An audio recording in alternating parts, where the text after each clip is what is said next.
Welcome to the Lucha Critics podcast. This is your host, NXT.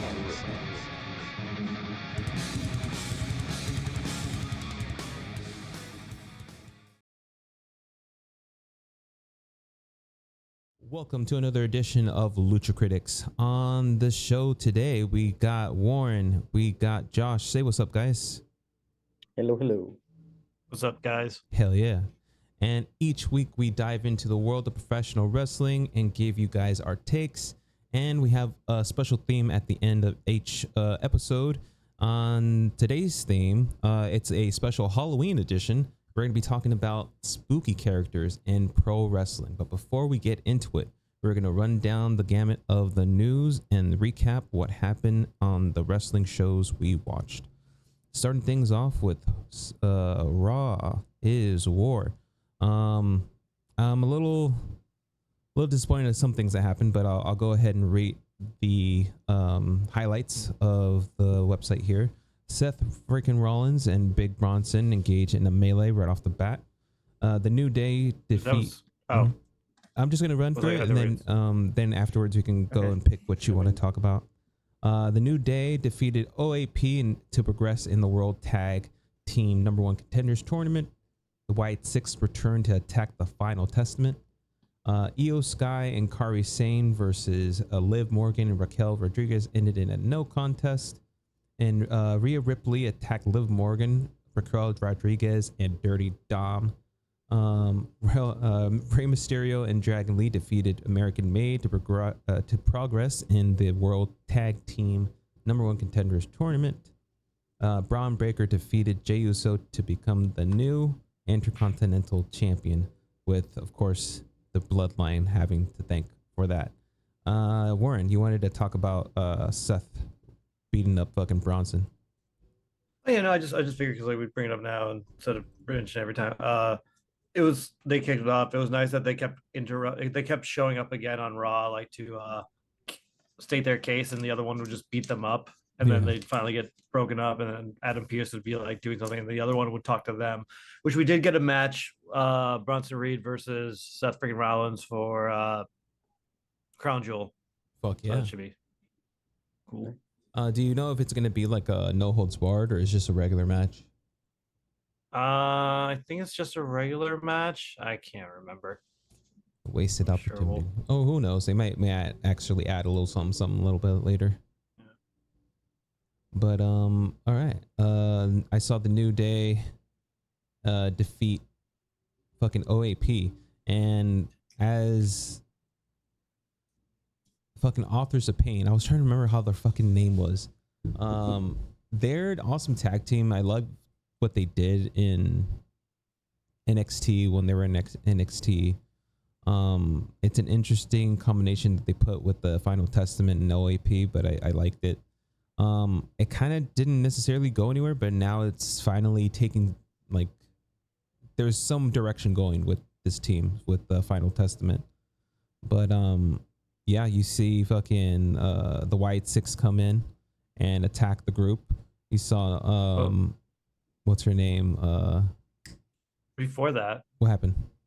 Well, the whole match before the Wyatt Six showed up, we should discuss how R-Truth came in, helped the New Day actually get the win. Go ahead and talk. Yeah, because you were skipping right over. It was R-Truth jumped in, attacked New Day. Oh, not attacked, helped New Day, and it was nice because I honestly thought AOP was gonna win. I thought it was just gonna they were gonna squash the New Day, give New Day more trouble, like will they break up. But I liked where they went because afterwards, all of the Final Testament and the Miz were just beating up the New Day, and Kofi wanted to help, but Xavier's like, no, we're outnumbered. They're waiting for us. It would just be suicide, and that's when the Wyatt Six showed up. So, because again, once it seems like Xavier's still in the right, even though he's doing all the heel moves. It's like, no, he's making sense. Interesting. It's an interesting take that they're trying to take with fucking Xavier Woods.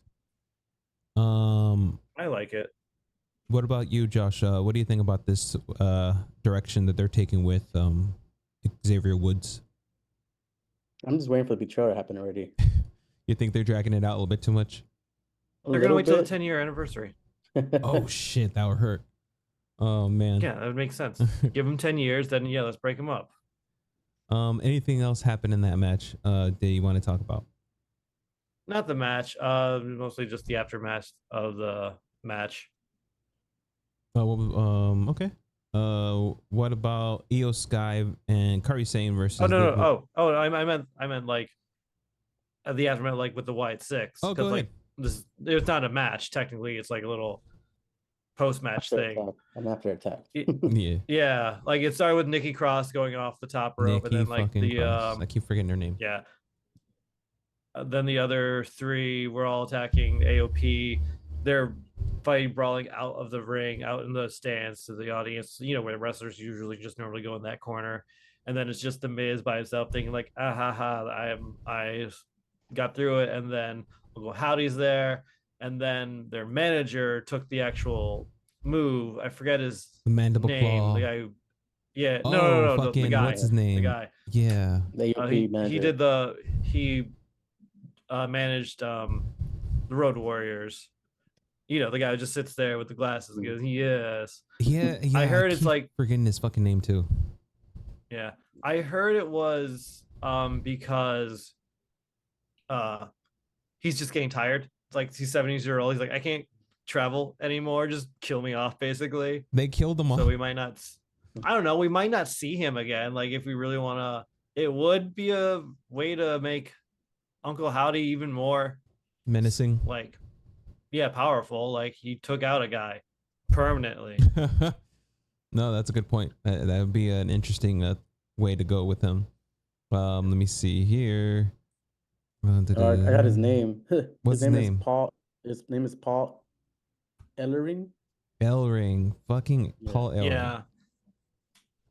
All right. Let's go ahead and move on to the next thing that I saw here. It was Io Sky, Kairi Sane versus Liv Morgan, Michelle Rodriguez, ending a no contest. And that is because fucking Lash Legend and Jakara Jackson interrupted the match? Yeah. The one thing I wanted to notice about this match was, I don't know if you guys noticed, but Samantha Irving's no longer ring announcer. No. They had Jillian Garcia, and she basically ruined that Dom is going to show up because she introduced with him, and like he was just nowhere to be found when Liv and Raquel was like making their entrance. Like, just like, is he invisible? Like, where's Dom? And even like Corey's like, oh, Dom's not there. She just mentioned him because I guess.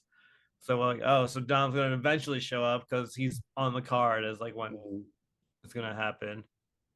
I'm actually just real quick. I'm actually really glad that they brought back Lillian Garcia because what was her name? Samantha Irving was gone. She basically left, and she's not going to AEW apparently.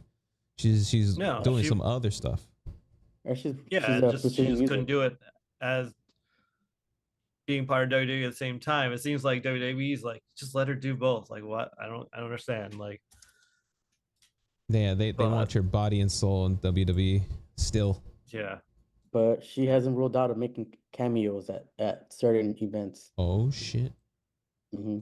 No, I'm looking forward to going to a wrestling thing and seeing her if she does show up in those things. Yeah.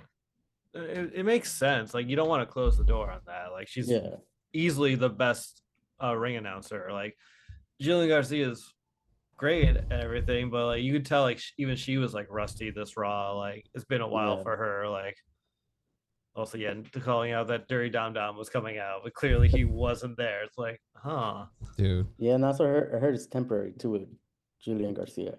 Well, I'm sure she doesn't really do this anymore. Mm-hmm. It's more like in emergencies, break glass, or forever in her hometown. Yeah, it's like when she shows up. Anything else happened or anything happened after this match got interrupted? I mean, Rhea came out afterwards, beat up Dom. I think Dom saved Liv, like, because Rhea was really dominating when she was coming out. She was beating up Raquel and Liv, and then Dom made the save. Same old. I sort of can't wait for this to end because I feel like we're just waiting for the pay-per-view. Yeah. Which I don't even think, are they doing anything? Are we seeing Rhea versus Raquel at Crown Jewel, or is that? That might happen. They don't know. probably haven't announced it. It sounds like it would make sense to do. Because they announced 36 matches. Let me look it up. Yeah, they feel like they on SmackDown they also announced a new match, which for a second I thought it wasn't going to be on Crown Jewel. They were just doing it on SmackDown before that next week, but they're just doing singles of each team in the match, but using the same card picture, so it's very confusing. Nice. Did you guys hear about the thing that Carlito got in trouble with? Involving Kairi Sane and Io Sky here. He fucked up, a big fuck up. But it's funny because I guess backstage they asked Io Sky and Kairi early, and they didn't even care. Yeah, I for me, I think it was he was supposed to be wrong on purpose. Like he wanted to show that he's stupid. So he's like, I'll say the wrong country when I hear that. It's like, oh, Carlito, you dumbass. Like I think that's what it was going off as. Yeah, and they didn't care, and I guess people are just taking it the wrong way. It's wrestling. People, they have to make a joke out of something. True. He's a heel. He's a heel. Say shitty things. I was like, damn, they're really gonna let him say shit like that. I was just surprised more than anything. Yeah, it was still weird. Like you could have done a better joke, Carlito, but like I get what you're doing. Like, especially because I know Io had like controversy with people just calling her Chinese, and she was like getting sick of it. But then he said she doesn't care. So it's like, well, if she doesn't care and Kairi doesn't care, why should we care? Yeah. Did you guys see that segment with Judgment Day? No, what happened with Judgment Day? Oh yeah. It looks like they might kick out Carlito. Damn. To me, that's how it feels. I mean, I see Judgment Day just sort of disbanding completely. I see like there's also some rift between JD and Finn. Yeah. Like there's that. I see Liv dropping Dom soon just because she doesn't need him, and she'll just take Raquel with her somewhere else. Then Dom will just be by himself. I'm pretty sure the match next week is going to be, or on this Monday is going to be Dom versus Damian, which will get Damian the number one contender to be face Gunther like afterwards. Interesting. I think the best thing to do with fucking Dom, make him go singles, man. To send him to NXT, have an actual run at the NXT Championship, build his fucking heel persona there even more. Well, he did have a short run with the NXT North American Championship. Yeah, but I'm saying I think you can give. No, I think Dom would be a good United States champion. That would be interesting. Be a good heel. Send him over to SmackDown. Give him that. Yeah. He's like, I'm the United States champion. Like, have him take the title away from LA Knight. Even more heat on him. That'd be a good idea. Or bust a cruiserweight and be like Chavo, overweight from cruiserweight and be champion as a heel. That'd be cool. No, that'd be cool. Yeah. We'll see what happens with him. I hope he stays. I'm not sure if I think he may have signed already an extension in his contract, but we'll see where that goes. Let's move on to, speaking of Rey Mysterio.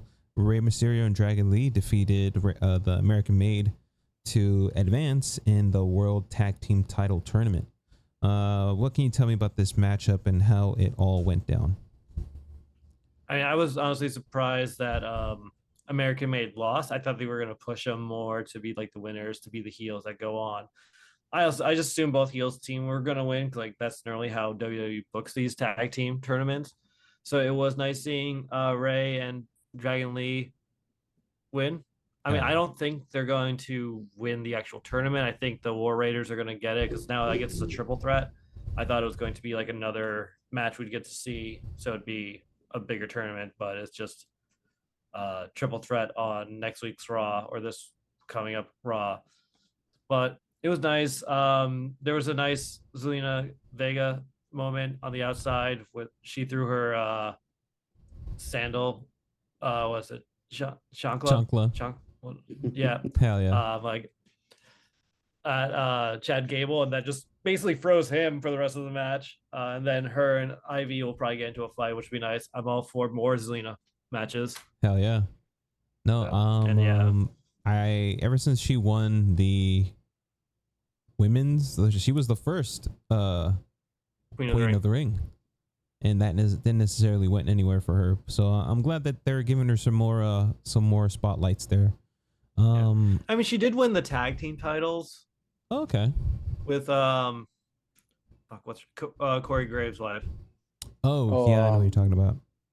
Damn, I haven't seen her in a while. I was like, when's she coming back? I feel like. Well, she got pregnant and left.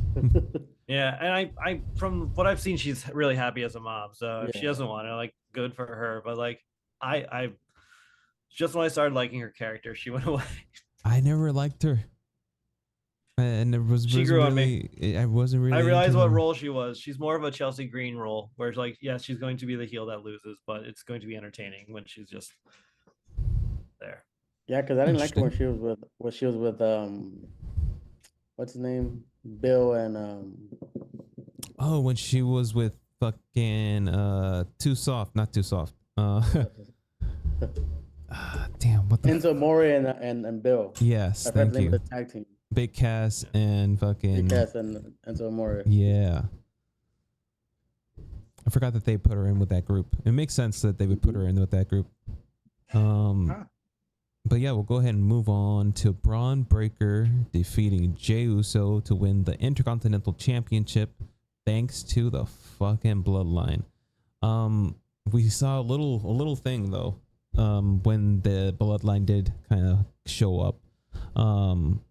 The future matchup between Bron Breakker and Solo Sikoa. I'm not Solo Sikoa and Jacob Fatu. That's gonna be pretty fucking cool, honestly. But there's another thing also. Oh yeah, something else happened. What else happened? Solo saved Jey Uso from a spear. Ooh. Yeah, I saw the spear. That was pretty cool.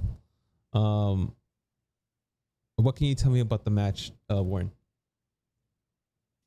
It was a good match. I mean, I had a feeling that this was gonna happen. Jay was gonna lose because of the Bloodline. Yeah. My thing was, I thought Jimmy was gonna show up and end up be the reason Jay loses by accident this time. But I like that better because we don't see Jimmy, fucking over Jay again. Yeah. Tama and Tongaloa were there out in the audience. I guess they just bought tickets to the front row seat.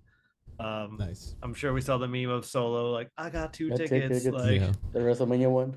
Yeah. There's that out there now. It's just funny because you see Jacob Fatu, he wants to fight Bron Breakker as well, which I was like, I didn't realize I want that match until they both locked eyes. I'm like, no, that match has to happen. That match, like, yeah, like I want to see these two fight. Save it for Mania. Damn. Yeah. But I'm like, all right, cool. And like it clearly, like, Jay dives out and hits both of them, like Jacob and Bron. So now Jacob Fatu's like, well, I want to beat up Jay when I get a chance. The refs are kicking out the two brothers. And while the ref's completely distracted by this, Jay's running around and he gets super kicked, and then Samoa backdropped onto the announcement table, and then Bron gets the spear and wins the IC title. Bastard. I see Bron as a future WWE champion. Like, it's only a matter of time. Yeah. He's meant for that shit. Same thing goes for fucking Jacob Fatu. That dude's gonna be a champion without a doubt. It's so much talent in WWE right now. God damn it, fucking Solo Sikoa. Like, tag teams blowing up, but we'll talk about them later. Let's go ahead and move on to the next show, which was NXT. Josh, did you get to see NXT? No, sadly, I was working. It's all good. We did see Damage Control versus Lash Legend and Jakara Jackson. Ended in a no contest. Jada Parker defeated Tatum Paxley. Hell yeah. Obe Femi defeated Luca Crucifino. Trick Williams and Ethan Page come to face to face at Before Havoc. Sol Ruka defeated Carmen Petrovic. Hank Walker and Tank Ledger with NASCAR Xfinity Series champion Cole Custer defeated. What the fuck is happening in NXT? Bronco, Nima, and Lucian Price. Interesting. They have NASCAR people in there now. Gulia and Stephanie Valkyrie defeated Fatal Influence. Love that tag team right there. But yeah, what a they're testing things out. I know some stuff that happened. So they teased Damage Control with Gulia and Stephanie Valkyrie. It was more Gulia and Kerry saying they're looking at each other like, we know each other from that Japanese promotion. Stardom. Yeah. And then the reason that the match ended no contest is because Chelsea Green and Pepper attacked Damage Control from behind. Okay, so that's why they were all arguing on SmackDown. That's what, yeah. It's like, this is wondering why this was just like storytelling at its best. Interesting. Is it? Some things that did happen that the CW kind of really fucked up on. We didn't get to see the entrance of the new women's wrestler. I keep forgetting her name is Delta, or used to be Delta. Yeah. She goes by a different name now. It starts with an R. That's all I know. No, Zaria. Her name is Zaria. I've never seen her wrestle. I'm excited to see what she has to do.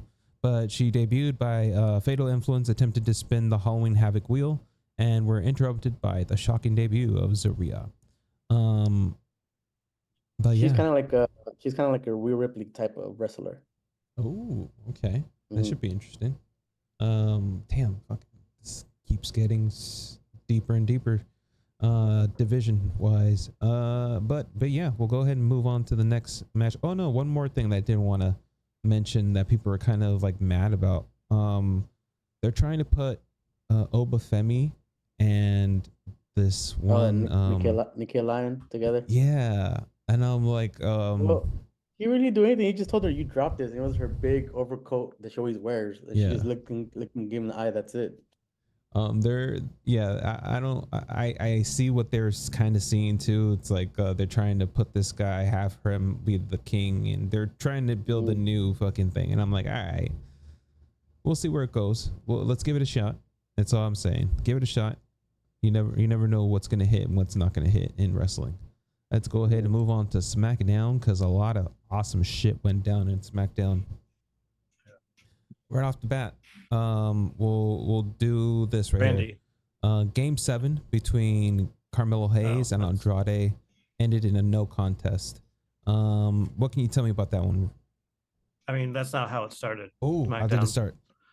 Randy came out and wanted to match with Kevin Owens and actually bring out Triple H. Yep, I saw that segment. That was pretty good. Yeah, like it was like segment too. On his way out to the ring, he even went to the table and tried to talk to Triple H, and then he called him out. So we're getting Randy versus KO at Crown Jewel. Hell yeah. It was funny because he was like, "Who you're protecting Kevin Owens from me?" He's like, "No, bitch, I'm protecting your old ass from him. What are you talking about? You're gonna get fucking destroyed." This might be a passing of the torch moment, possibly. Most likely Kevin Owens is gonna win that one. What do you guys think is gonna between that matchup? I still have to see, but I did like what Randy Orton told Triple H. Ooh, remind me. He's like, I did not call Hunter out, the one that was a suit. Oh yeah. And I want the cerebral assassin that came to my house with a sledgehammer and beat the living shit out of me and threw me outside my dining window and continue to beat my ass. That's the one I want to talk to, because he told him, "What would you do, cerebral assassin, not Hunter?" Damn. All right. Yeah. Interesting writing. Well, anything else happen before this matchup? Nope, I don't think so. Yeah, no, that was it. Right. We're getting KO versus Randy. Game 7. I think KO's gonna win. Hell yeah, KO hopefully does win. Game 7 between Carmelo Hayes and Andrade ended in a no contest, and it was a special guest referee of LA Knight. What can you tell me about this match? It was basically predictable. Like I knew LA Knight was going to probably interfere. It was nice. It was funny seeing LA Knight just wearing the title at the beginning of the match while he was being a referee, like the whole time. Like you knew he didn't. His whole thing was he didn't care, so he knew he was probably going to interfere. And it sucks because this is the 7th match. I was hoping we'd finally get a winner. Yeah. I don't think we are, because since he interfered, we're actually going to get a triple threat match for the United States champion between these three, which I knew we were going to. Yeah, like they've already did 1-on-1 each. It makes sense. Like, but just I felt like it was just going through the motions, and I feel like LA Knight's gonna lose his belt. Yeah, I would love to see it. Honestly, if anyone should get it should probably be the Carmelo Hayes. He's the younger guy. He's coming up. You want to solidify him as a threat? Give him the title. Also, quick question: is Andrade still the men's speed champion? Yep. Yeah. Okay, they just never talk about it. Yeah, Nope. it doesn't exist. I wasn't sure. The roster doesn't exist. Yeah, because they're talking about it for Candice LeRae, which we'll probably bring up in the next match. But it's like, what happened to the men's? Is he still the champion? Do they care anymore? They really should. The title doesn't look bad either. I mean, it's a title, Yeah. It would promote the show if you see it on another show. I don't know. Yeah. That's another thing. Wouldn't you want people to? That's why no one takes it serious. Mm-hmm. Yeah. That's so funny. And it's funny because he won it back in June. Yeah. That is funny. There was a whole other women's tournament that happened. Yeah. Let me see real quick. Before the next match, there was a segment to lead up to the next match of Nia confronting Tiffy for being sick last week. Ooh, what happened with that one? So yeah. I really think Tiffy's going to betray Nia at Crown Jewel. Cash in. Because let's go. It seems that because she's like, I'm gonna have Candice fight Naomi because she beat Bailey, which is something you've never done. Ooh. Yeah. Yeah, it's gonna happen. She's like, you stay back here and rest so you don't get sick later. And then so it's like, oh. So yeah, Tiffy's gonna turn face and turn. I hope that does happen. If it does happen, it might happen at Crown Jewel. And then too many questions. We'll see what happens. Naomi defeats Candice LeRae.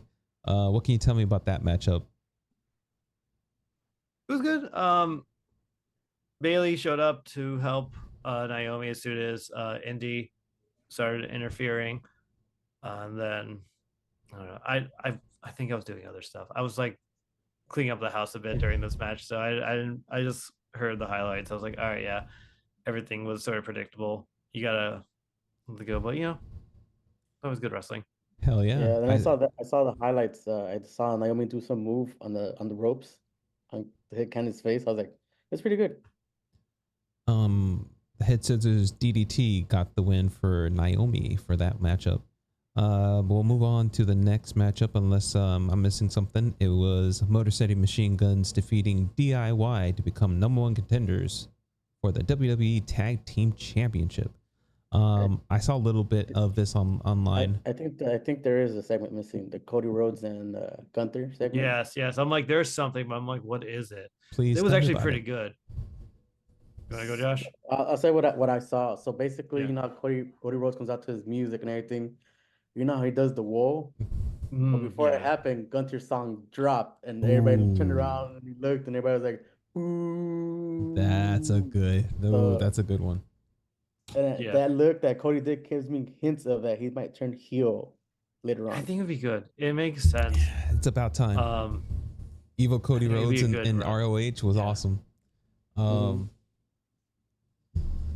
me see. But no, the whole dialogue between Cody and Gunther I thought was very well done. I always love watching Gunther during these matches because I don't know what he's really smiling about. I don't know if he's just so proud of like the good work he's person with, or he just loves people talking shit. Because like Cody's like, I go up to these events, I have to go, like I was traveling, I was in Las Vegas, where were you? He's like, I just said no. You can do that, Cody. No, I remember that exchange there. I did see that exchange on YouTube. Thankfully, yeah, you get to see some of the highlights on YouTube and like the recaps that they started to put up, which I'm very thankful for. Thank you very much, Triple H. And then, oh yeah, also Cody was the first one to strike Gunther as well. Yeah. And then Kaiser showed up, and then Randy showed up. So we're gonna get a tag team match between Randy and Cody versus Kaiser and Gunther next week. Yeah. SmackDown, because I guess they've already taped it already. Since that makes sense. That makes sense. It would be really mean for the superstars to somehow do 9 o'clock at night and then somehow be in Saudi Arabia literally the next day. Yeah. That was back in the Vince days. We'll move on to the Motor City Machine Guns becoming #1 contenders. This matchup was pretty cool. I saw some of the highlights on the YouTube, like I said. After the match, real quick, they have a weird Motor City Machine Guns have this kind of like basic looking finisher, tag team finisher. I'm not really too like big on. Which one was it? They had a couple moves, but I was like, that looks cool, but I think they both got like ones on them. Like there was one match where they like, I forget who, the one that doesn't look like the Punisher, like jumps over and like pulls the guy's neck back, and the other guy runs and kicks him. Yeah, I thought he was just gonna snap his neck. And I'm like, what? Then there was another move where they like one of them was holding Ciampa and he placed Johnny on top of Ciampa, and the other one jumped off the turnbuckle to a drop kick, and they both fell down on the face. I was like, that looks interesting and cool. They definitely have interesting moves, but the one in particular I'm talking about is Chris Sabin has the like other guy holding his head like this, and you see Alex Shelley on top of the rope jump down and land on his body on the guy that they're holding. It's basic, and that's supposed to be their tag team finisher. To me, I mean, look at the Usos, look at the Dudleys. They're just like, boom. Yeah, like the that's 1D it. And 3D basically. That would make us more sense for some reason. Weak moves on tag teams, I feel, is okay. It happens. It's the idea is like at the end of the match, everyone's tired anyway, so you can do a better like that type of easy move to get the finish. I like the logic. Like, plus, like when he's holding him, it's like putting strain on his neck, and he's dropping his full body on him to kind of knock him out for 3 seconds, basically. All right. I see it, guys. And also, that's good points. Yeah, he'll grow on there you. was. Yeah, there was a moment also I thought DIY was sort of when, even though I knew like from the get-go, the Motor City Machine Guns. I kept wanting to say Machine Gun Kelly, and I know that's completely wrong and dishonorable for them. Motor City Machine Guns. I knew they were going to win this tag team tournament from like them coming in. It is nice finally to see them in action, but I had a feeling like maybe DIY does it, because like Ciampa was, I feel like, playing a little dirty, like especially near the end of the match. Like, he was getting very aggressive. Where I was like, are we gonna see a heel turn with Ciampa soon? Like, he was playing to win. Split from DIY. Yeah. No, bring Johnny with them. Let's have an evil Johnny as well. Let him join his wife as well. At the end of the match, you see Johnny Gargano's face of frustration. Yeah. Ooh. Oh, I mean, I'm sure they want to win. Mm-hmm. You can't blame them. No, I would like that. I would like to see that, a fucking heel DIY. That'd be really cool. After the matchup, the Bloodline music hits, and they're like, "Oh, you ain't shit. You know what? You think you're so bad? You think you're so fucking good? We'll do this match right now. You get the tag team time. You're gonna get that shot right now. So guess what? I keep forgetting his name. Nick Aldis comes out, and he's like, they just wrestled the match. That's not fair. And they're like, no, fuck it. We're gonna stand on business. We're gonna win. We're gonna run the shit. So they do it. They end up wrestling the. I want to keep calling them God, but they're not. They don't have that. Tama Tonga and Tongaloa to become the new tag team champions, the WWE tag team champions. Fuck yeah. Awesome thing to see. But yeah, exactly. Some things happened for them to win the championship, some masked up individuals showed up and super kicked the fuck out of certain people. And then fucking So Roman Reigns also showed up. So it was Jimmy first. Then he got his ass beat. Roman Reigns came out. They went to the back to fight. Jimmy was winning for a little bit, Yeah. but then he eventually got. But I think it was funny. Roman always takes his time. Yep. Jimmy's getting beat up, but Roman's like, I thought like, oh, he's gonna show up in the audience as well. Like, nope. Then he just casually walks out. Like, oh no, it's just Roman. It's like Roman. that meme. I don't even seen that meme when Jeff Hardy comes out. You're getting dancing the whole time. Matt's getting beat up in the ring, just like dancing. Yeah, that shit was so funny in fucking AEW. Yes, but yeah, then what's it? Jacob. Yeah, Jacob had to rush Roman. Roman super punched him. And while Solo and Jimmy were fighting and Bosa, vice versa, the ref distracted, another person in a hoodie showed up, which I thought was Jay and Jimmy just in the opposite ends of the crowd the whole time, not realize they're doing the same plan. Like Jay was like, huh. Oh, I was about to do that in like 2 minutes. Deja vu. But yeah. Jay comes out, costs the Tonga twins they're not twins, brothers, just Tonga brothers, the titles, and then we got new champions. We have new champions, well deserved. And then the brothers hugged and it then out. We got the reunion we've been all waiting for. The Usos are back. Maybe the OG bloodline is back. We don't know yet. Yeah. Well, yeah, it closes down with Roman looking at them. Yeah. At the ring. Yeah. And it seems like Jay hasn't forgiven Roman yet. No, I don't so. think They're so. still clearly, like it's not like a full reunion, which I liked. I thought it was like pretty shot well. I'll give him that. With, like Roman just all the way down there and the twins in the ring. We'll find out next week. Yeah. No, I honestly don't say anything. I'm not gonna say anything. I'm just saying because I honestly feel like they should have Jay just be like, I'll help you out for this Survivor Series War Games thing, but I don't trust you type of thing. Like, don't have him like come back to the original bloodline. Oh yeah. But just be like, for this one time, I'll help you type of shit. Be like enemy of my enemy is my friend. Yeah. But for him to like come back and fully trust Roman, it wouldn't make sense story-wise to me. Mm-mm. Yeah, no, and also you can keep Jay. Yeah, you can keep Jay on Raw. Like, you don't need to bring him back. So you can bring Sammy back for this one-time thing. We have the Survivor Series, War Games style, Bloodline versus Bloodline, and then Jay can maybe go back to going for the IC title, or hell, give him the World Championship. Yeah. No, yeah, I'd love to see that. Crazy things. But that is all for the WWE. Let's move on. Before we move on real quick, what's up? Just want to say that Motor City Machine Guns is one tag team that has one tag team in every promotion they've ever been on. Yeah, dude, they have 3 matches in their titles. Illustrious fucking rich. Who is their agent? They're I don't know, man, but like they've been everywhere. They were in ROH. I think they got ROH, New Japan, TNA, New Japan, WWE. I think maybe I would say GCW, but I'm not sure. But they've done a lot of promotions. They have like a lot of tag team. Yeah, they're big in the indie scene. I've seen them wrestle out here a bunch of times. Awesome to see them with the tag team championships finally, the WWE championships, that's for sure. Moving on to the next thing. It is AEW Dynamite. Hell yeah. The first thing we see, the first matchup we see, I should say.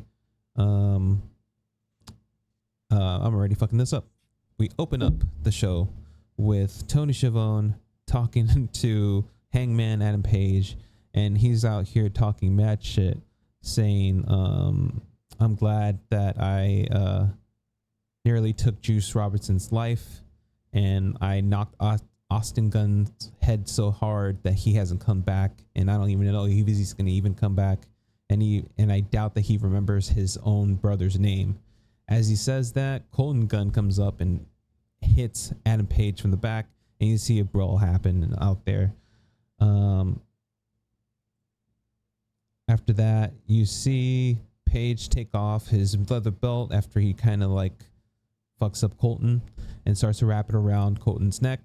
Juice Robinson and Jay White run out and surround the ring.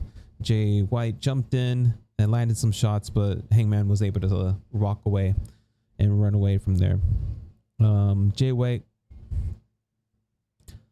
let me see here. Is just right there talking shit. If it wasn't for Adam Page coming in and interfering in Christian Cage's match with him, he would have been 5-0. So he blames him for not having for losing that matchup with Christian. So we'll see that eventually come together. The actual first match was ROH World Tag Team Champion Spanish God Sammy Guevara versus Shelton Benjamin with MVP. This was an awesome match. I actually got to see this matchup. I'll read off the last bit of it because there was. I really like how fucking Shelton Benjamin's wrestling. Like it's really violent, and it reminds me of Kurt Angle's ECW run where he was kind of just like flipping dudes over and like suplexing them over his head. It's awesome to see Shelton Benjamin shine right now. He ended up picking how much did MVP wrestle in that match? Oh, MVP is just more like a manager right now. Yeah. Well, you said it was a tag team match, right? No, I said with Shelton. Oh, I thought it was a tag team match for a second. No, we'll probably. I was like, that's why I was confused. I'm like, MVP was wrestling? Like he does. He still wrestles. He does still wrestle. I'm not sure when exactly he might wrestle in AEW. If he'll even wrestle. Have a match. He has a match coming up at GCW. Exactly. He takes indie matches, and he still can go. Honestly. So yeah, back in the ring, Sammy connected with the cutter, but Benjamin kicked out with a 1 count. Sammy jumped off the turnbuckle, but Benjamin cracked Sammy with a thrust kick. Benjamin knocked down Sammy with a second thrust kick. Shelton finished Sammy with the exploder into his power slam for the win. Like I said, man, this Shelton Benjamin is a violent man, and I like it. I like seeing it. Renee Paquette was backstage trying to get a word with AEW World Women's Champion Mariah May. She's out here talking shit about Anna Jay. Anna Jay was able to pick up a win against her at I want to say Battle of the Belts. So now she has a number one contender or an actual championship match against her this Saturday at Collision. So this is basically setting all that up again. As she's out there talking shit about Anna Jay comes in and starts to brawl with her. Christopher Daniels has to separate them, and that's basically what happens in that backstage segment. We hear from Kyle Fletcher with the Don Callis family. So Don Callis brings out his family. You see I'll just call him the discount Drew McIntyre. And it sucks that they call him that now, but I keep seeing it online.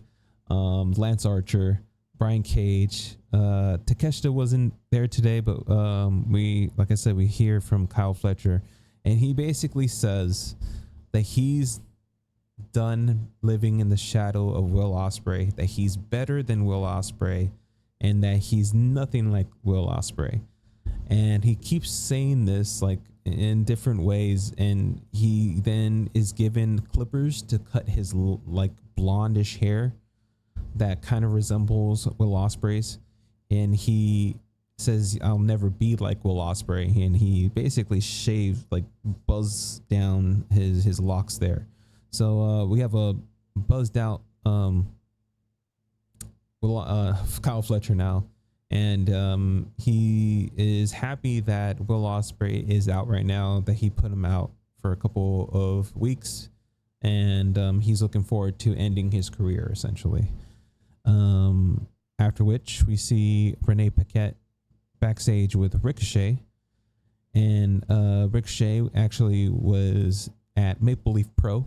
Maple Leaf Pro is a new organization that's starting up from there's a lot of TNA like wrestlers that are there, and you see AEW's involvement with them. So this is I'm excited to see that partnership grow and see what happens with Maple Leaf.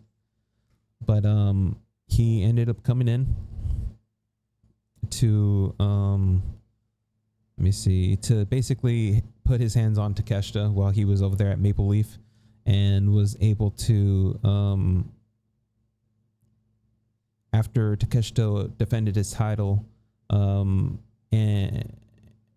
who the fuck is his name? I'm trying to remember his name, the guy who he was defending his title with, but he's Josh Alexander. He's from TNA. He ended up defeating Josh Alexander, and as Takeshita was in there basically about to beat up some more, you see Ricochet come out and get the save. As Shelton as Ricochet is talking about what happened, you see MVP come in and say, I know you and I have had our past in the other company, but there's a new company, there's a new chapter, new beginnings. Let's start off fresh. And he gives him the card, and he's like, let's do business. And you see Ricochet kind of thinking about it. He's not necessarily throwing away the card, so that'd be interesting to see Ricochet in the new Hurt Business here. We see a squash match with Murder Hawk, Lance Archer, and Brian Cage defeat two locals. The next match I see here was the ladder war between Mark Briscoe and Chris Jericho. We all knew what was coming for this one. I kind of hated Jericho doesn't need the belt. Jericho doesn't need the fucking belt, but at the same time, I guess I get it. I don't understand exactly why he's considered the Nueve now. It's not necessarily his first time winning the ROH championship, so it shouldn't count as 9. But here we are, and we're going to get hopefully a new persona, and we leave this learning tree shit away, and we'll see what the Nueve has to say next week about it. It's going to set up Samoa Joe versus Chris Jericho for the belt. That'd be interesting. Fucking Samoa Joe, he's out there recording Twisted Metal, but he's going to be coming back soon, hopefully. Yeah, like he hasn't been out in a while, has he? Yeah, he's they did an injury with the learning tree. Yeah. Yeah. No, yeah, that's a good point right there.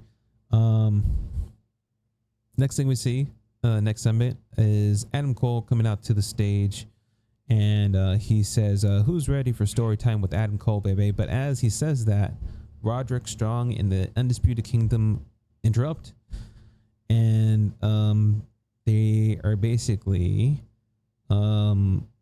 checking in and seeing like, are you going to be a part? Are we still a fucking team here? What's going on? Are you just going to focus on MJF? And they reestablish that they're the United Kingdom, and they're still a fucking team, and they are basically still trying to take out MJF. That's their objective right now. As he says that, you see MJF appear in the big screen, and remember that remember the revenge I promised to dangle over your head. Greed is blinding you to the fact that you'll never get your hands on me. Whichever one of you wins 3 consecutive matches first, I'll give you the match at Full Gear, but I won't show up until Full Gear.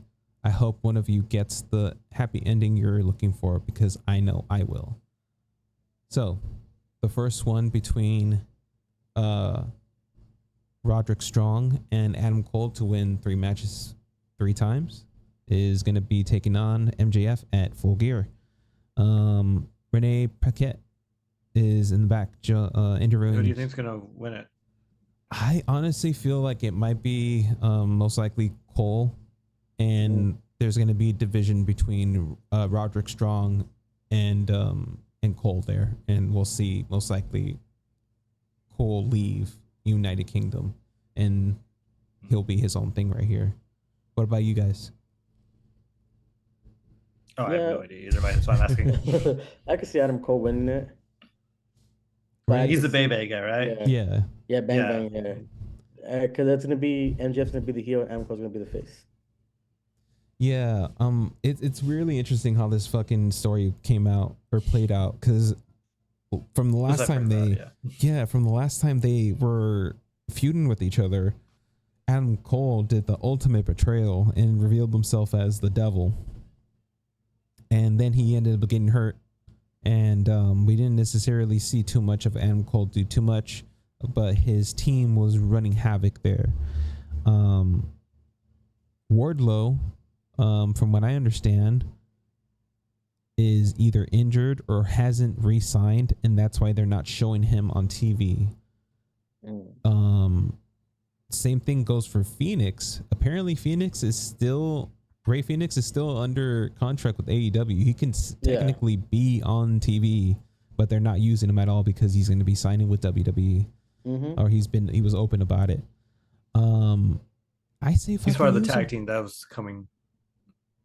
What's that? Right. He's part of the tag team that's like coming to WWE soon. Yeah, with the Lucha Brothers. In a few months, I want to say Pentagon will be able to be on TV for WWE. But the Rumble? Yeah, dude, like if they're in AEW and you want to hold them, if you're gonna keep them fucking behind and not leave them, let them leave to another organization, fucking use them. Even if it's a squash match, at least you're fucking using them. They're getting like their TV time. It's annoying. Another thing that's annoying right now, but before I get into the next match, we see Jamie Hayter in the backstage segment with Renee Paquette, and you see Penelope Ford continuing this feud that she wants to start with Jamie Hayter, and eventually in 2 weeks they're going to be wrestling each other. Next matchup was a trios match. Yet again, another squash match for the House of Black against 3 random fucking dudes from the local towns. After the match that we all knew that the House of Black was going to win. You hear Buddy Matthews call out Adam Cole, baby. And after the match, you see Renee Paquette asking Adam Cole what he thinks. And you see the United Kingdom behind him. And he's like, you know what? I'm going to ask him right now. Since we were talking, he's coming in my way. I'm going to go ask him. So they follow him with the camera. And he's face to face with Buddy Matthews, and he's like, "What's the issue here?" And he's like, "I'm just trying to prove one point." Cole says, "What's the point?" He walks away, and he says that you're fragile. Pretty cool. We're gonna be seeing that matchup, I think, next week. Excited to see that Adam Cole versus Buddy Matthews. I don't think that even happened in the WWE. So that should be an interesting matchup, right? No, because he was Seth Rollins' lackey. That's why. Right, he was in the main roster while fucking NXT. Right. We saw the next matchup was Queen Aminata versus the Brick House Camille. Let me see here. It was, I believe, Mercedes shook her finisher, drove Aminata, pinned her. Yeah, Camille won that one. That sucks. I didn't get to see this matchup. Next week, it'll be Camille against Chris Statlander on Dynamite. So you're gonna see Chris Statlander versus Camille, and most likely whoever wins between them is gonna get the crack at Mercedes Monet's TBS championship. Next up, an SUV pulled up backstage. The AEW contingency thought it was I guess I'm gonna call them still the Blackpool Combat Club, but but it was actually Christian Cage and Patriarchy. Before this whole thing went down, well, let me, because you guys are missing some info right now. The locker room was waiting outside in the parking lot for the Blackpool Combat Club, and they're basically they're waiting to kick their asses because they're like taking out AEW stars and they're trying to stand up for AEW. So that's why these people were out here waiting, and they thought that this SUV that pulled up was them, but it was actually Christian Cage and the fucking patriarchy. Chris Sabin was hiding in between two cars when Christian Cage and patriarchy spotted him and chased Kip to the ring. Renee approached Hook and asked who Hook saw in the security cam. Hook said that the scumbags who are in the ring were responsible for attacking Taz. So it was the patriarchy that attacked Taz and put him in the hospital, and well, that's why he's not in right now doing commentary. You see the patriarchy come in and beat up Hook essentially because it was I want to say 3 against 1, and yeah, they just left them there planted. And let me see. Listen to me, Taylor. It's not what it seems. Interesting. But yeah, that's what happened. We'll see what comes next week with that one. Trios match between TNT champions Jack Perry and AEW tag team champions Young Bucks versus Daniel Garcia and Private Party. I didn't get to see this matchup, but this was the last matchup here. I'll tell you what happened right now.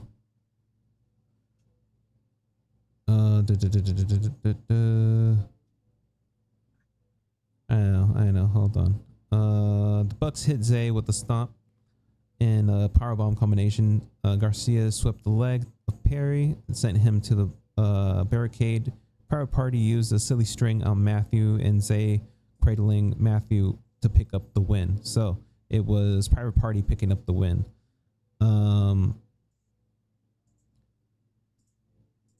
Zay, Young Bucks, I think we proved tonight that we've got your number. We want a rematch for the AEW Tag Team Championships.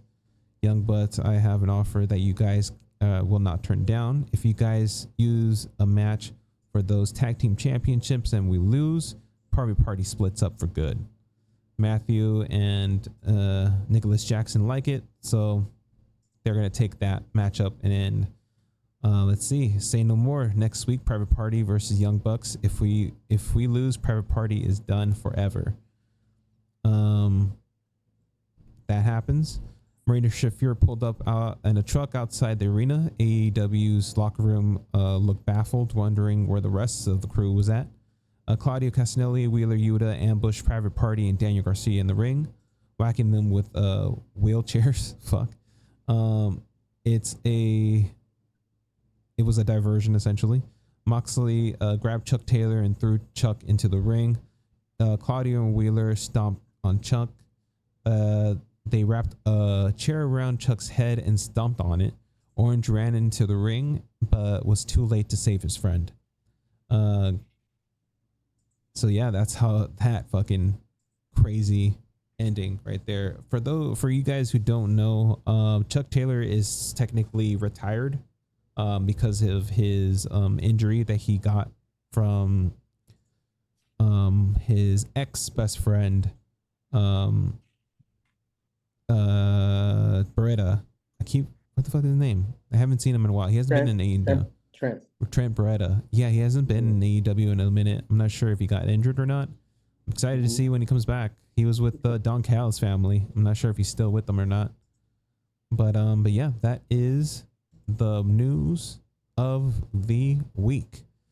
Let's go ahead and move on to the main theme of the show.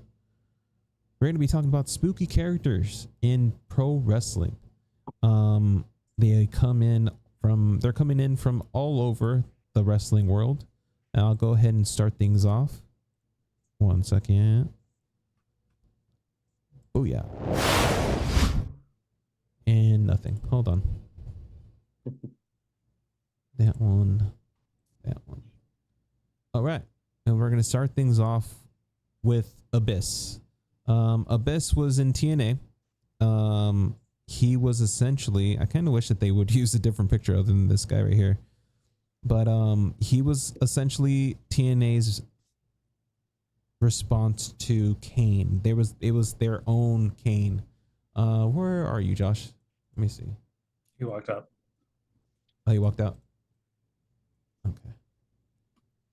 Oh, I think it's underneath my camera. Nope, never mind. Bug. Let me see if I can fix that real quick.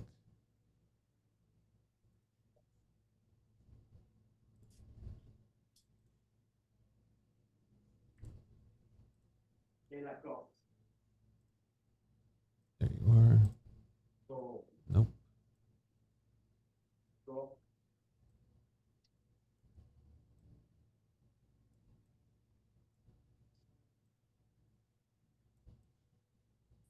Wait till it gets back. Alrighty.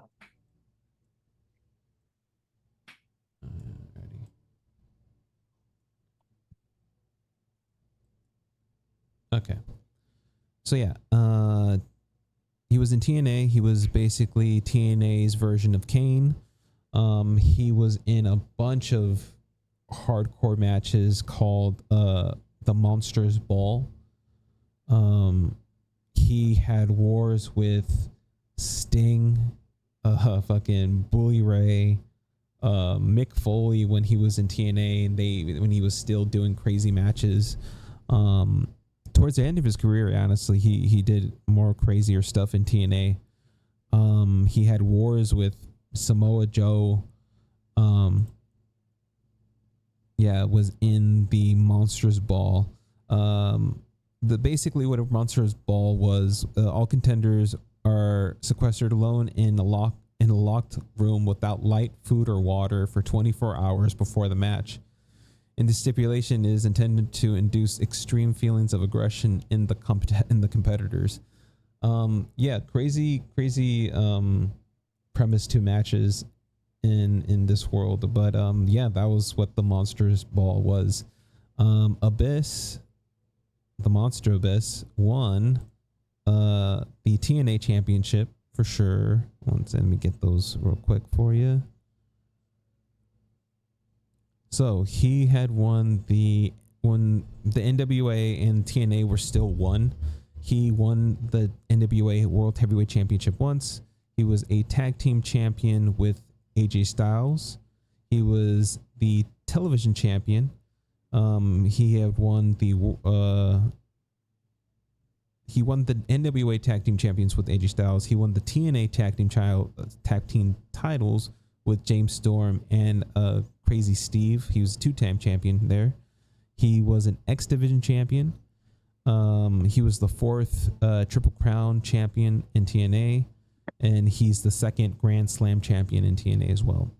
The Monster Abyss is currently a producer in WWE, and that is the tale of this guy. His name is Christopher Parks. That is him. Who wants to go next? You can go, Warren. Okay. Wait, am I going like completely next, or do you want me to talk about the Abyss, or? If you know about the Abyss, you can go ahead and add some things. If you guys want to add some things about him. I don't know. I actually don't have much. I mean, I've always just seen him as the producer.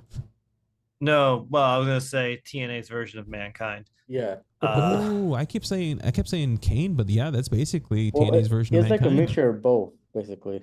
To me, it's both. Yeah.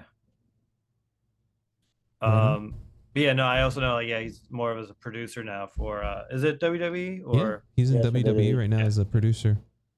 But that is. But Josh, you have anything to add? No, just that I've seen some of his matches and all that. Yeah, I haven't unfortunately seen too many of his matches, so it's hard to comment on him. But my next one, I feel like you can't bring up all these spooky people without speaking of the Undertaker, the original spooky character. I mean, I'm sure there's been other ones, but he's going to be called the original spooky character. I will agree. He was and still is the spooky character. Honestly. Go ahead and introduce him. Tell us about the Undertaker for those who don't know who the Undertaker is. Did he debut on Survivor Series? Yeah, Survivor Series. Okay, he did as well. Yeah, so yeah, we got a debut of Survivor Series. Paul Bearer, the whole Earn thing. That's like the beginning of his career. Then, from what I know, mostly as is the Minister of Darkness, the whole Saiyan thing. You could also argue the Kid Rock thing was pretty scary with the motorcycles, but for different reasons. Yeah. And even like coming out near the end of the career, going back to the old school style mixture of the original and his Ministry of Darkness look with the fires and the hoods. He's always had the creepy matches. He's always had the like caskets, buried alive, hell in the cell. Hell yeah. Ambulance matches too. I'll just throw that in. But so quick question to you guys. What do you guys prefer, his last ride finisher or his tombstone pile driver finisher? They're both iconic, but which one? Like, which one's better to Tombstone. you? Yeah, I knew it was gonna be fucking Tombstone. What about you, Josh? Yeah, there's no debate. So I'm kind of 50-50 because when you watch his matches, the Tombstone was like the great finisher. But when you play the games, exactly, the last ride was OP. The last ride. Well, yeah, but like if we're looking at real life, last ride would be like this. Would be Sammy's running blue power bomb. Like it'd always be like there, but never get the 3. Like it could end, but never would. But Tombstone, rarely do people kick out of the Tombstone. True. He also had the walking on the ropes, which I always loved. That was like going that old was school. what I would always do in the games. Yeah. Yeah. Also, you can even argue he's still scary today by endorsing Trump. Oh God, what a fucking disappointment. Yeah, both Kane and Undertaker did the true. They went full heel, truly. Yeah. And endorsed Donald Trump recently. World's going to an end. But that's not what we're here to talk about. We're here to talk about some wrestling. Anything you guys wanted to add about Undertaker before we move on? He's an icon. Let me look at his championships real quick. In the WWE, he has won. Where the fuck are the championships? Damn, he was in WCW as well. I didn't know that. Yeah, it was under a different name.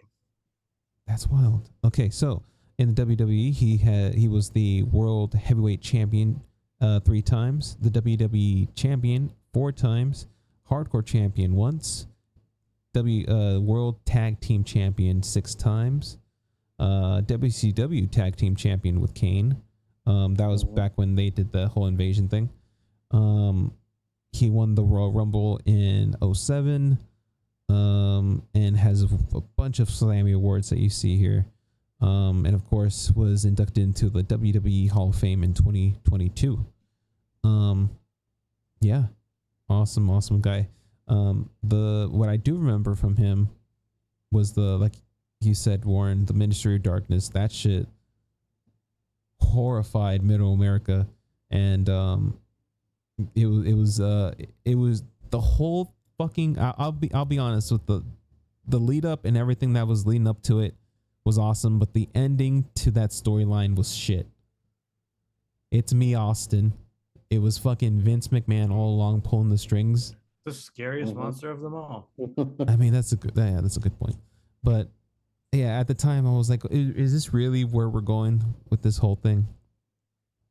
Oh yeah, and we definitely have to mention the 21-0 undefeated streak at WrestleMania, only to be defeated by Brock Lesnar at WrestleMania 30. Moving on to the next wrestler, Josh, who is your first pick? So my first pick, I'm gonna go with the Boogeyman, aka Martin Wright, the best video game entrance. So, come on, man. Yeah, the Boogeyman, aka his name is Martin Wright.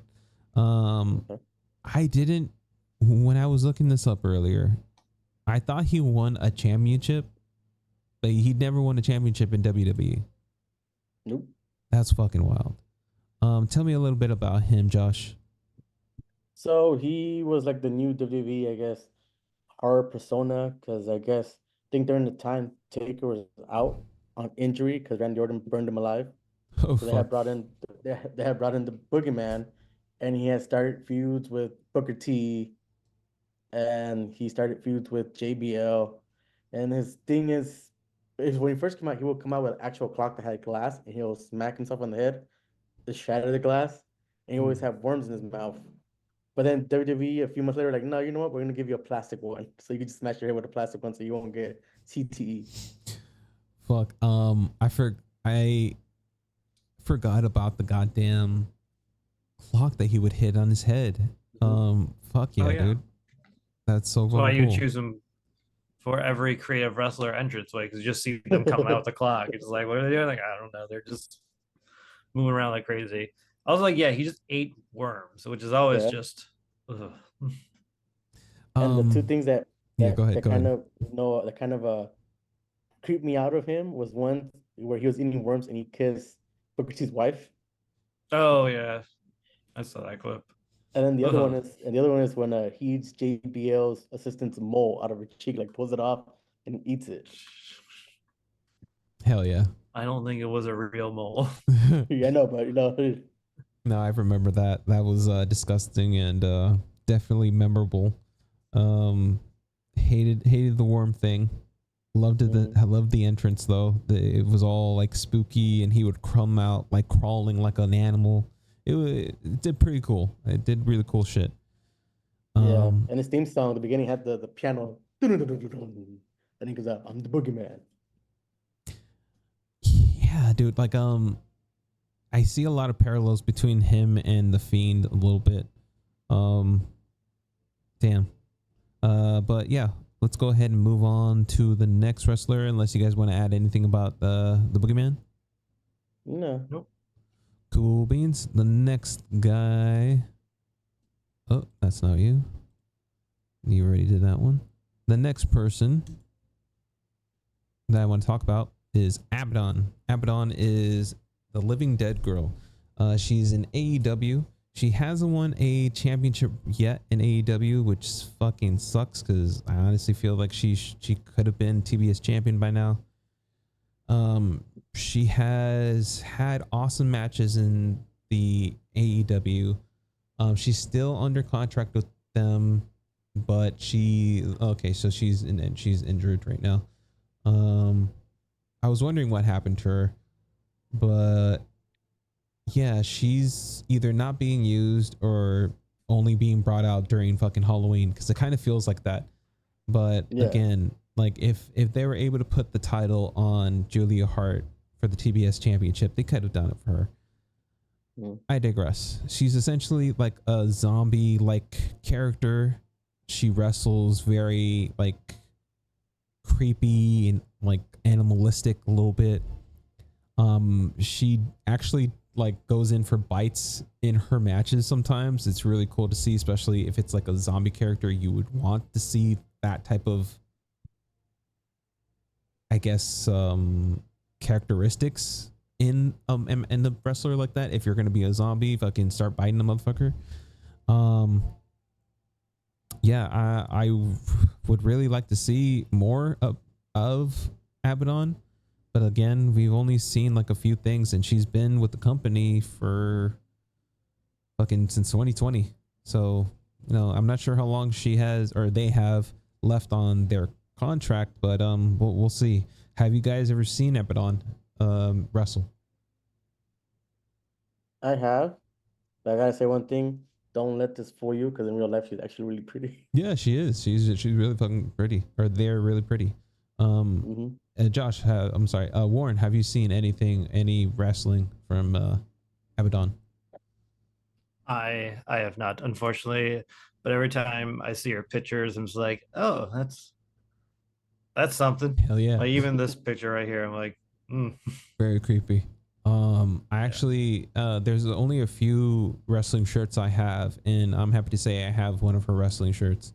Very cool looking shirt. But yeah, that is Abadon. We'll move on to the next person.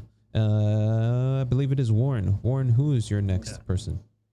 My next person, I'm still same era for my last one, same stable, but for me is really the first horror wrestler that I enjoyed seeing, and that was Gangrel, and we can include the Brood as well. But like the guy was just a vampire. He would rise from a fire pit, spit out blood, legit have vampire teeth. Like he got a surgery to actually have it. Hell yeah. And like I remember weekly just always waiting for like who's gonna get the bloodbath? Who's gonna get the bloodbath this week? The lights will go out, and next thing you know, someone's just covered in blood, and they're like, ah. It was. He had a run in TNA. I got to see a little bit of it.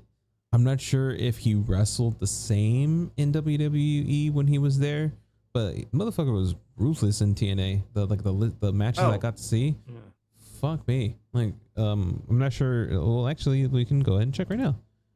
Bam. Yeah. Also, I was also disappointed that he wasn't going to be on Edge's corner in the WrestleMania Hell in a Cell match against Finn Balor that year for WrestleMania 40. Yeah. Right, 40 was the one we went to. Yeah. Who? It's like I was really excited. Like we're gonna see Gangrel. He's gonna show up. It's gonna be awesome. I mean, we did eventually get to see that quote unquote spot happen in AEW, but it would have made more sense in WWE. Yeah. It would have.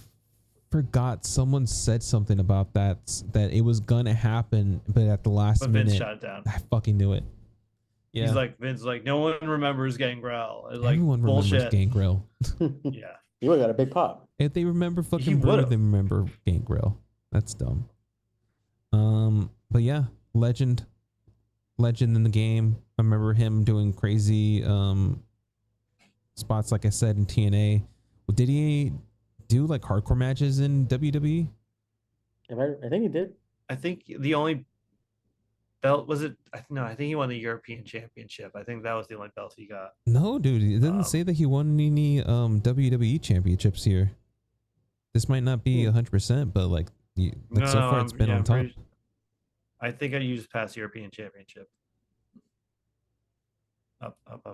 It'll be European Championship. Nope. European Wrestling. Okay, but yeah, no, I remember. I thought he won a belt. I thought it was. I could have sworn he won like something too, but no, he never won a title here. Maybe it was at Midian. It doesn't matter. I said maybe it might have been Midian. It doesn't matter. Very well. Talking about spookiness, not beltness. All right, Gangrel. Awesome selection. Anything you want to add, Josh? Just like this, like his whole bloodbath, and then I remember '98 when he was kind of still wrestling. When they brought Blade out, I was like, it would be cool to see Gangrel come out and Blade just die. Another missed opportunity, motherfucking WWE, man. You guys had pull. You could have done it. But they gave us H and Blade 3. That was funny. That was a good cameo of Triple H holding the little fucking dog. He was not a cameo. That wasn't a cameo. That's right. That was a full-on role. That's true. All right. We will move on to the next choice. What is your next choice, Josh? Mine's is Papa Shango. Everybody knows him as the Godfather, but he had like a little heart. You mean the Good Father? Oh, the Godfather. Yeah, he had a little stint in the horror stuff. Mostly it was like a African voodoo type of thing. Yeah, he started off. He as reminds me of the bad guy from the James Bond Live and Let Die. Like you find in GoldenEye as well. The voodoo paint, everything. Yeah. I'm like, did Vince just watch Live and Let Die? It's like, make him a wrestler. Yeah, like you guys were saying, he had different personas throughout his career. Papa Shango, Kama Mustafa, the Godfather, the Good Father, when he joined Right to Censor. I remember the Ho Train, his finishers of the Ho Train. I never got to see him as Papa Shango, but yeah, good. Yeah, he had good matches with Taker because they were both the horror thing, so they would go after each other. It was like the urn versus the voodoo. Oh, so, yeah. Nice, pretty cool. Let's check out his championship wins. I'm pretty sure he did. Yep, he was Intercontinental Champion once, World Tag Team Champion with Buchanan, and Hall of Famer in 2016, inducted into the WWE Hall of Fame in 2016. Craziness. Yeah, good shit. Moving on to the next thing, unless you guys want to add anything else about Papa Shango, aka the Good and Godfather. No, I just didn't remember because I didn't see all his matches. I only saw like matches of him and Undertaker. I didn't see really much of his until he became the Godfather. Yeah, I've only seen him as the Godfather, maybe a little bit when he was in the Nation of Domination. Oh yeah, he was in the Nation Domination as well. Mm-hmm. Good shit, guys. Let's go ahead and move on to the next person, and that next person is Su Yung for me. Su Yung is a female wrestler wrestling in TNA. Essentially from, I want to say, let me see. Yeah, from 2018 to 2021, Su Yung made Impact Wrestling, like the actual show, fucking relevant. That was one of the things that people were tuning in for, was to see the storyline with Su Yung and Rosemary. She ended up killing Rosemary's friend, and that's how the bunny ended up going to AEW. But yeah, Su Yung essentially is a dead bride, and she has crazy like moves. She does hardcore matches. Awesome female wrestler, honestly. She has won the Knockouts Championship twice. Another person who I kind of hope they involve in TNA, or not in TNA, but in WWE, if she's even still in TNA. I don't necessarily see her there. Man, she had some pretty bad things happen to her in personal life. We won't talk about that though. But yeah, I hope she, if she does decide to ever come back to wrestling, she comes back, because she did a lot of awesome shit as Su Yung, the dead bride. But yeah, did you guys ever get to see Su Yung, or have you heard of Su Yung before? Nope. No, I haven't, but she looks creepy. She's definitely creepy. She's kayfabe, killed people in the ring, with her otherworldly powers. So she has this power to basically transport you into her realm. And they've done like cinematic matches in her realm. Like I said, like not many people have done that with TNA, that they would actually invest money to do this type of like matches. And it was awesome to see her get that shine there. But yeah, that's Su Yung. That is my final pick of the round here. We'll move on to the next person, which is Warren. Who is your last person? The last person is more of a group, current group of the Wyatt Sick, which also I feel like includes Bray Wyatt / the Fiend, because they're all interconnected. Mm-hmm. Like, first of all, we got, even before the Fiend, we got the what was this group called before the Fiend? The Wyatt family. Wyatt family, yeah, like it's just that simple. The Wyatt family was like a creepy vibe that I wasn't even watching wrestling, and like I was always interested in their matches. Then coming back as this Mr. Rogers / Monster as well, which they unfortunately WWE mishandled it a lot, which is a very shame, but we still got great moments. Like, we won't talk about the Hell in the Cell match. I liked what they did with Alexa Bliss as well, turning her evil. And then now recently, due to his untiming passing, I'm sure he would have been involved in this, so I still want to just keep him in it because I feel like he would have been there. Obviously it's dedicated to him, but the whole Wyatt Six, their whole intro, the whole basically murdering everyone on staff for their first debut, the slow build, even if I look at individual members, Nikki Cross has a great Eerie stare that she was hitting at. Dexter Loomis has that weird knee crawl. So she was also like a psycho killer before this, just hunting down. Like, it's always, and like just the turning off the lights quickly. You just know what's coming and everyone's excited. And then the whole ding, ding. No, I enjoyed their debut. I love the direction they've gone in so far. Definitely excited to see what's developing with them and the Final Testament. I'm excited to see another chapter to them because I was kind of getting tired of Chad Gable's thing. But yeah, anything you want to add, Josh?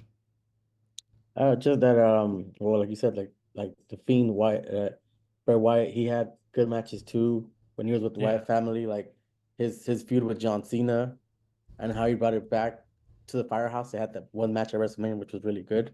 Not the first one, I but saw the that second too. one, but Yeah, the second one, yeah.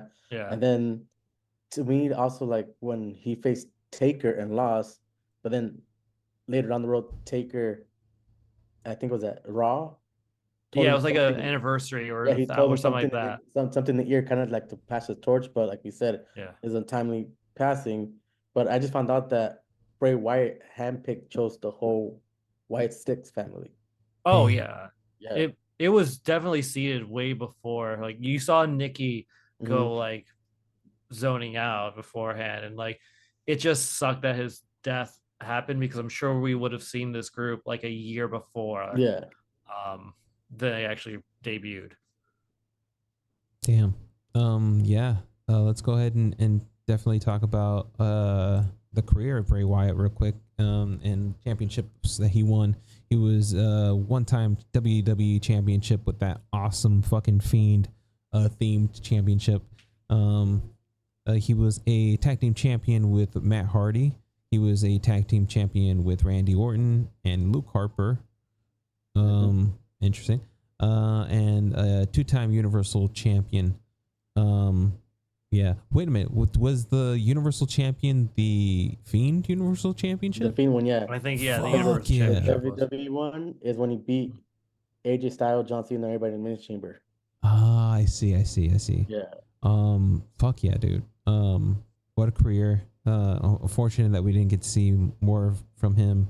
Definitely up there wrestling with the greats. Like also this same WrestleMania, I'm pretty sure it was supposed to be him and Bobby Lashley. Damn. Yeah. Which that would have been a nice match. Yeah. I was like, I remember like I'm gonna get night 2. It's gonna be great. Yeah. And then like I got Shane McMahon. We got Shane McMahon blowing out his fucking quads. My guy. Yeah. And then you can also say that Bray Wyatt was murdered by Randy Orton when he set him on fire. Yeah, that shit was fucking wild. that too. But then there's also like his last match was the Lights Out match with LA Knight. Where we saw the debut of Uncle Coyote coming down with the botched elbow. Crazy. It was dark, all right. Yeah, it was dark. You know, it was the pitch dark Mountain Dew special. But yeah, man, he came in as Husky Harris, was a part of the Nexus 2.0 with fucking CM Punk as the leader. Man, what a unfortunate thing. Definitely rest in peace. Fucking win him. Let's go ahead and go on to the final wrestler, the final pick of the night. Josh, who is your final pick? Well, you kind of hit on her when you were talking about Su Young. What's her name? Su Young. It's Rosemary. Fucking Rosemary. She's from TNA, but she's right now in NXT, and she's kind of giving Wendy Chu a hand. I fucking love that they're using Rosemary. Rosemary is a legend in TNA. Alongside Su Young, kept TNA relevant, honestly kept them from closing down their doors, in my opinion. But yeah, she's a one-time TNA Knockouts champion, 3-time Knockouts tag team champion. Crazy things. She's wrestled in almost every organization out there. Shimmer, Hasn't done AEW. But yeah, man. Yeah, the Undead Realm is the Su Young's realm, is what I was talking about. But yeah, let me look for her tag team or her championship wins here in TNA. I guess they don't have it down here. There they are. So yeah, she's a 4-time tag team champion, 3 times with Jessica Havoc, and once with Taya Valkyrie when she was still with TNA. Anything else you'd want to tell us about Rosemary? She's like, well, to me, she looks like the Evil Dead incarnate of Rhea Ripley. Yeah, that's a good. She's like, it's hard to like put her in a category if she's like undead. It's more like she's just fucking spooky, weird. Yeah. One thing that I do know about her, and I believe it was in AAA or in TNA, but AAA and TNA have a partnership from time to time where they give each other different wrestlers and they have them wrestle in their organization for a while. When Rosemary was at AAA, I want to believe it was a battle royal. There is a female wrestler known by Sexy Star ended up purposely breaking Rosemary's arm, and I believe Cody Rhodes was on the same card, and he basically like blackballed her, made sure that she was blackballed from every organization in the United States because of what she did to Rosemary. But yeah, dude, that's one of the things I do know that's happened to her. That was unfortunate. But outside of that, she's done crazy violent matches in TNA. Has been in the Monsters Ball too with Su Yung. Definitely loving the shine that she's getting right now, because she definitely deserves it. Anything you guys wanted to add before we end the show? I'm just saying, it looks like if Rhea Ripley wasn't a Insane Clown Posse. Yes. I see it. Hell yeah. Big ups to her. Let's go ahead and go back to this. And like I said, I think I could see her face off with that new woman that's coming to NXT. Saraya. Saraya. Dude, fucking Saraya from AEW is gonna be pissed. Fucking Paige. She should start going by Paige now. Yeah. But yeah, dude. Thank you guys for being on the show. Josh, where can they find you on the socials? On Instagram at Sith_Josh_818. Hell yeah. What about you, Warren? Where can they find you on the socials? I'm on the usuals, Insta, Twitch, YouTube, TikTok, all under Two Stoned, TU_STEUND. Hell to the end. Streaming some Fortnite. Yeah. Streaming the Fortnite. You can find the show at Not So Intellectual Pod. You can see all the handles coming up right here on Instagram, YouTube, Kick. I stream on Kick, Twitch, and like I said, YouTube. Be sure to give us a like, leave us a comment, and subscribe. Let us know what you guys want to hear from us. But yeah, be good to yourself and others. Spooky wrestlers did we miss? Oh yeah, tell us what spooky wrestlers that we missed, if there are any. I think we pretty good on that one. Yeah. There's a few. There's a few. Yeah. Interesting. I mean, there's like a brother to one of them that we mentioned that we didn't talk about. We sort of mentioned him, but like we didn't really talk about him. Ooh. All right, we'll keep that for the next episode. It's Cain. Oh, Cain. We forgot about the devil's favorite fucking demon. Oh man, that sucks. We'll have to save that for another day. For another part 2, yeah. Hell yeah. But yeah, be good to yourself and others, guys. Bye-bye. Yep, and don't forget to watch Halloween Havoc tomorrow, guys. Oh shit, definitely watch Halloween Havoc. God damn, that's already gonna come up. Mm-hmm. All right, guys. Bye-bye. Bye-bye. Be sure to follow me on all the social platforms at NSI Rip.